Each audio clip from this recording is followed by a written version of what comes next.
Sebelum melanjutkan, jangan lupa subscribe dulu. Terima kasih. Bab 92, membuka lapisan pertama pagoda harta karun Linglong. Sesaat kemudian, Xiaolong membatalkan transformasi jiwanya.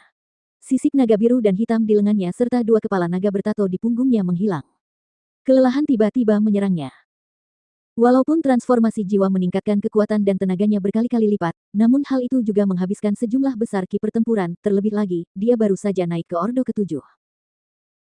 Setelah Huang Xiaolong kembali ke dirinya yang normal, titik-titik cahaya biru kecil berkilauan di sekujur tubuhnya, dan saat titik-titik cahaya itu bersinar, kelelahan yang dirasakan Huang Xiaolong karena transformasi jiwanya lenyap seketika. Ki pertempurannya di sepanjang meridiannya pulih dalam beberapa detik. Ini adalah kemampuan ketiga roh bela diri Huang Xiaolong setelah menerobos ke tingkat ke-7, pemulihan instan. Pemulihan instan. Dalam waktu sekitar beberapa saat napas, Huang Xiaolong telah memulihkan sepenuhnya ki pertempuran yang terkuras.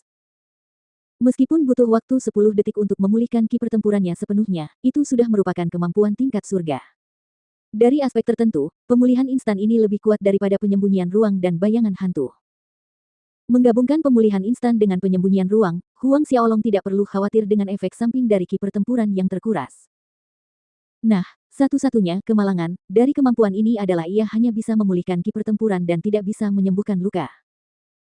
10 detik kemudian, ki pertempuran Xiaolong telah pulih sepenuhnya, ia menghilang di tempat dan kursi di sebelahnya pun ikut menghilang bersamanya. 10 tarikan napas kemudian, ia muncul kembali dari angkasa. Keluar dari ruang penyembunyian, Huang Xiaolong terus menguji kemampuannya, muncul dan menghilang beberapa meter jauhnya, dan dalam sekejap mata, dia berada lebih dari 10 meter dari tempat semula. Setelah evolusi kedua, selain membangkitkan kemampuan ketiga, dua kemampuan sebelumnya diperkuat. Sebelumnya, saat memasuki ruang persembunyian, dia hanya bisa masuk sendiri sedangkan sekarang, dia bisa membawa orang lain. Dan dengan kemampuan Phantom Shadow, dia benar-benar bisa mengubah posisinya dengan kemauannya dalam jarak 10 meter, teleportasi. Kecepatannya 2 kali lebih cepat dari yang dimiliki Lu Kai dengan roh bela diri Sky Peng-nya. Huang Xiaolong menarik napas dalam-dalam sementara hatinya bergembira. Dia tidak menyangka akan memiliki kemampuan baru setelah semangat bela dirinya berevolusi untuk kedua kalinya dan dua yang pertama mengalami peningkatan seperti itu. Kemudian, dia memanggil pagoda harta karun Linglong. Menurut apa yang dikatakan Yuming, dia bisa membuka lapisan pertama setelah dia berhasil mencapai tingkat ke-7. Huang Xiaolong mengaktifkan ki pertempuran dunia bawah di kedua telapak tangannya dan sesuai instruksi Yuming, mengirimkan ki pertempurannya ke pagoda. Ketika ki pertempuran dunia bawah memasuki pagoda harta karun Linglong, ia bersinar terang dan menyerap ki pertempuran Huang Xiaolong. Ia agak terkejut dengan reaksi itu, dan tanpa peringatan, matanya kabur saat ia muncul di ruang yang berbeda. Ruang ini tidak besar, hanya beberapa ratus meter persegi dengan tinggi 10 meter. Di keempat sisinya terdapat dinding yang terbuat dari bahan yang tidak diketahui. Ini adalah ruang lantai pertama di dalam pagoda harta karun Linglong. Huang Xiaolong mengamati sekeliling dengan mata terbelalak, situasi ini tidak sesuai dengan deskripsi Yuming. Ruang pagoda harta karun Linglong ini benar-benar memperbolehkan pemiliknya masuk ke dalam. Bukankah ini berarti? Setelah mengatasi keterkejutannya, dia menjadi sangat gembira karena dia menyadari aura spiritual di dalam pagoda harta karun Linglong lebih tebal dan lebih murni daripada di luar. Lebih jauh lagi, di atas ruang tersebut, aliran ki naga api mengalir ke atas, membentuk kelompok awan ki naga api yang tebal. Jika dia berkultivasi di dalam ruang ini, menyerap awan ki naga api, itu akan jauh lebih efektif daripada berkultivasi di lembah api naga. Di atas awan-awan ini mengambang manik-manik merah seukuran ibu jari, dan manik-manik itu berkilau karena memantulkan cahaya seperti bintang-bintang yang berkelap-kelip di langit malam. Namun, bintang-bintang itu berwarna putih, dan manik-manik ini berkilauan merah menyala. Mutiara naga api. Sebuah pikiran melintas di benak Huang Xiaolong. Ini pasti mutiara naga api yang dibicarakan Yuming.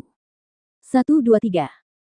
Huang Xiaolong perlahan menghitung satu persatu dan jumlahnya mencapai 108. Matanya berbinar, 108 mutiara naga api. Jumlah ini jauh di luar dugaannya. Jumlah mutiara naga api ini cukup untuk diolahnya sendiri selama beberapa waktu dan bahkan dibagikan kepada orang tua dan adik-adiknya. Tiba-tiba pada titik ini, cahaya merah menyala jatuh pada Huang Xiaolong dan menyelimutinya sebelum dia bisa bereaksi. Selanjutnya, dalam pikiran Xiaolong, sebuah teknik kultivasi fisik muncul dengan informasi tentang tubuh Linglong emas. Tubuh Linglong emas memiliki total 9 lapisan dan setiap lapisan menghasilkan efek mistis. Saat seseorang mencapai lapisan ke-9 untuk mencapai tubuh harta karun Linglong, tubuh orang tersebut akan menjadi sekuat pagoda harta karun Linglong, hampir tak terkalahkan. Huang Xiaolong mengulang mantra itu sekali dalam benaknya dan beberapa detik kemudian, dia duduk bersila dan mulai berlatih. Dalam sekejap mata, lapisan cahaya merah keemasan yang mirip dengan pagoda harta karun linglong meledak dari tubuh Huang Xiaolong. Beberapa jam kemudian, Huang Xiaolong akhirnya berhenti. Selama beberapa jam latihan ini, Huang Xiaolong mengamati bahwa ada kekuatan mistis yang memperkuat otot, tulang, urat, dan permukaan kulitnya, meningkatkan pertahanannya secara keseluruhan. Setelah menghentikan latihannya, Huang Xiaolong mengalihkan perhatiannya ke mutiara merah berkilauan yang tergantung di atas awan merah tebal. Dengan sebuah pikiran, tangan kanannya memindahkan salah satu mutiara naga api. Di telapak tangannya, mutiara naga api terasa sedikit panas, seperti mutiara api yang terbakar pada suhu 50 hingga 60 derajat Celcius.